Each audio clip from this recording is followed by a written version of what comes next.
Okay guys, ngayon po ay 24 ng July 2024 at live po tayo dito sa Katipunan.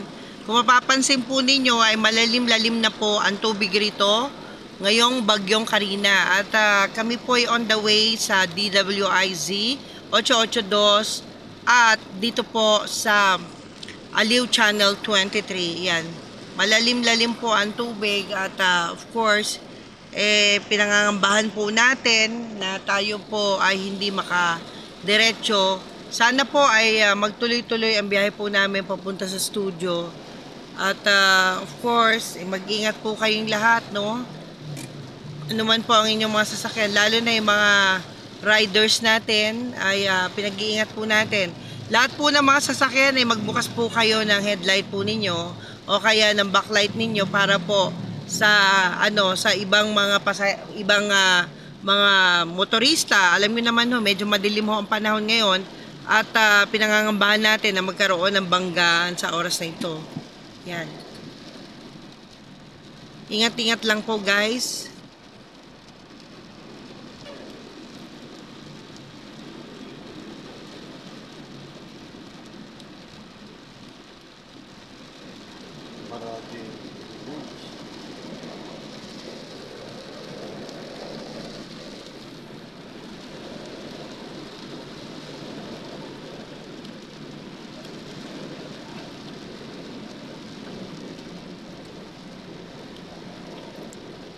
Pero sa Maynila po, mas malalim po ang tubig doon. Abot na po hanggang bewang ang tubig na kung saan.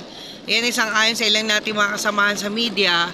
At wag na ho kayong dumaan ng Espanya. Alam niyo naman ho dyan, sa Taft Avenue, wag na rin ho kayong dumaan. Dahil halos ang lugar dyan ay unpassable po.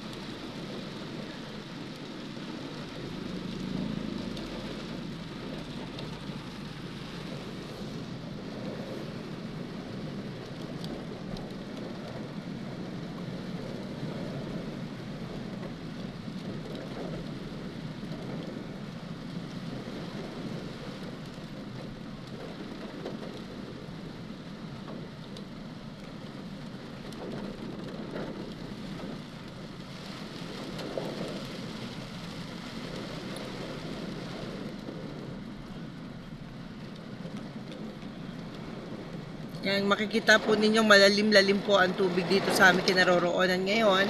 At napakadilim po ng ating dinaraanan, no?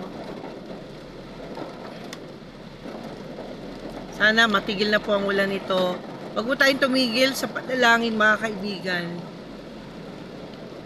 Patuloy po tayong manalangin para sa kaligtasan ng lahat.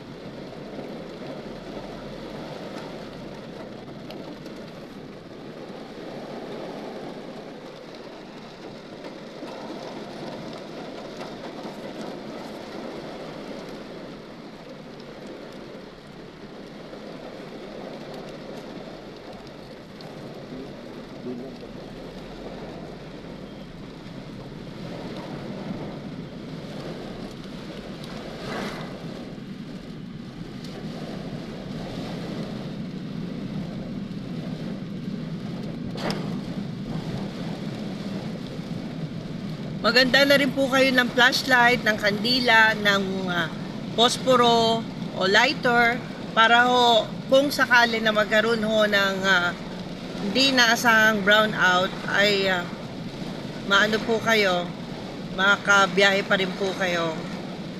Sa ngayon po, marami pong sasakyan ang na-stranded daw po, sabi ni Doc Jim Sanchez, dyan mismo sa Quezon Avenue.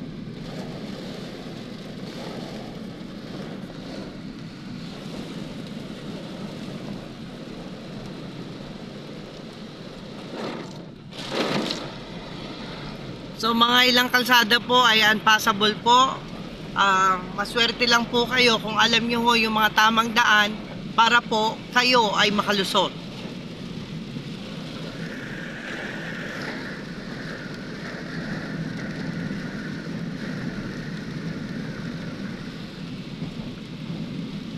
Okay, sangayon kay Doc Jim Sanchez, if your cars are trapped, remove the batteries from the engine to prevent damage to computer box. Yan po yung paalala niya sa ilang mga bumabiyahe po ngayon.